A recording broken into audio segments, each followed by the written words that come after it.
Hi guys! Welcome back to my channel. Today, I am visiting Glorieta and I'm really excited because the main highlight of this trip is the LED giant screen. So, let's explore! Sobrang realistic ng visuals. Parang lumalabas talaga yung image sa screen. Lalo na pag nasa tamang angle ka. Hindi mo maiwasang huminto at titigan kasi ang galing talaga. Honestly, isa ito sa pinaka-cool na makikita mo dito sa Glorieta. Perfect spot siya for photos and videos. Pang Instagram at pang vlog talaga. The visuals look so real. It feels like they're popping right out of the screen. From certain angles, it's almost like the images are floating in front of you. No wonder people stop just to watch. It's really eye-catching and impressive. This is definitely one of the coolest spots in Glorieta. Perfect for photos, videos, and content, especially if you love unique visuals. So guys, tara, let's explore more of Glorieta.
Bakit?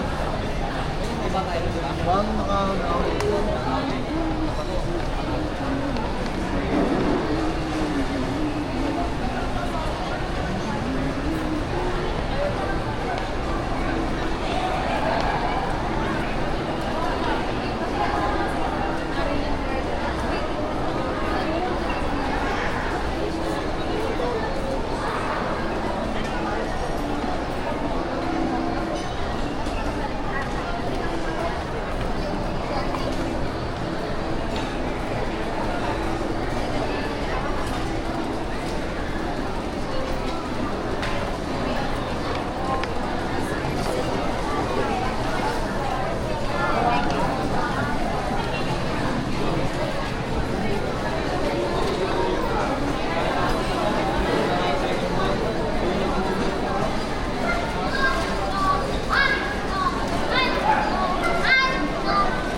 Hindi ko naranasan mag-collab. 13 months lang.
Akala ko pa magbili.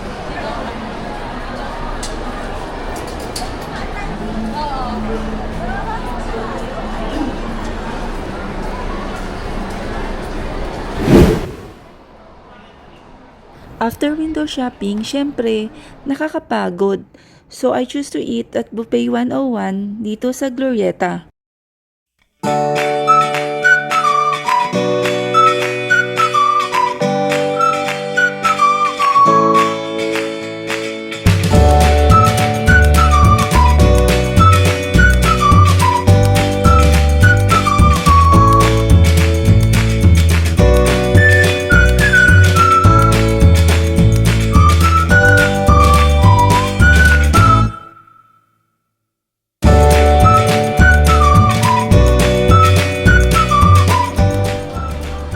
Ang daming pwedeng pagpilian sa buffet nila. Parang international food trip kasi may Filipino classics, Chinese dishes, Japanese options, pasta, pizza, seafood at dessert. Meron ding mga sushi at sashimi, mackerels, at even grilled prawns and fresh fish na pwede mong take all you can. Meron ding carving station kung gusto mo ng roast beef at iba pang meat plus noodle stations na pwede mo pang i-customize. At grabe, parang food heaven, lalo na pag gutom ka na. May salad bar, dumplings, Chinese, sweet and sour dishes, pansit, at Filipino favorites din. And for drinks, unlimited din ng juices, iced tea, coffee at fruit shakes, and refreshing. Meron ding mga dessert station with cakes, ice cream, halo-halo, at iba pang matatamis para perfect ang ending ng meal. Overall, masarap at sulit, lalo na kung gusto mong tikman lahat ng different dishes sa isang upuan.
So guys, ito yung first plate ko. Nagmix lang ako ng pork, beef, pansit, and vegetables. Kasi balance dapat, di ba? Yung pork, super tender and flavorful. Hindi siya dry at ang sarap ng timpla. Yung beef, juicy and malasa. Perfect i-partner sa kanin or pansit. Tapos yung pansit, sakto lang yung pagka-seasoned. Hindi overpowering and ang daming sahog. Siyempre, may gulay din tayo para kunwari healthy, fresh siya, and good pang balance sa heavy meats.